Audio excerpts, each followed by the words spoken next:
We have 3 8 o'clock games, and we got 2 games kicking off after 10. As I said, a lot of late night games. We got Washington, who's 5-4, traveling number 6 Penn State, who's 7-1. Penn State favored by 13.5 points on Peacock. Will Rogers for the Huskies gone 197 to 277. Thrown for 2,284 yards, 13 touchdowns, 9 interceptions. Jonah Coleman's had 141 carries for 889 yards and 7 touchdowns, and Denzel Boston has had 53 catches for 682 yards and 9 touchdowns. Drew Allard has gone 129 to 184, thrown for 1,786 yards, 12 touchdowns, 5 interceptions. Katron Allen had 113 carries for 536 yards and 4 touchdowns, and Tyler Warren's had 51 catches for 606 yards and 4 touchdowns. Penn State's 3-0 against Washington all time from 1921 to 2017. The series never been played at Penn State, though. Interesting thing there. One possession game, Penn State is 2-0 in, and James Franklin himself is 1-0 against Washington at Penn State. It was a rough loss last week for Penn State. There's no other way to say it.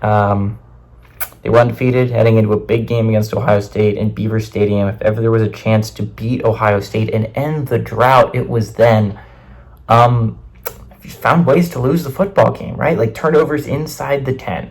Having a first and goal from the 3. First and goal from the 3, you could have tied the football game. Boys, we could have tied the football game. In the fourth quarter, just found a way to lose. Just finding ways to lose football games against Ohio State. And it's the big thing that Penn State's been unable to overcome. There's 2 teams that Penn State can't beat. It's Ohio State and Michigan. They can beat everyone else. Luckily for Penn State, no Michigan on the schedule. It looks like a pretty simple path to the playoffs. You got to win your last 4.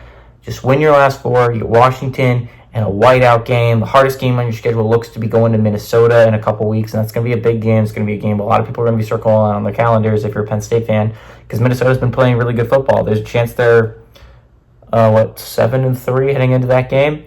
It's a good football team there. It's a good Golden Gophers team that if they had a couple games go their way differently, right? Like if they make the game winner against UNC, if the refs don't rig it against Michigan, like this could be a Minnesota team that's just right up there in the playoff picture too.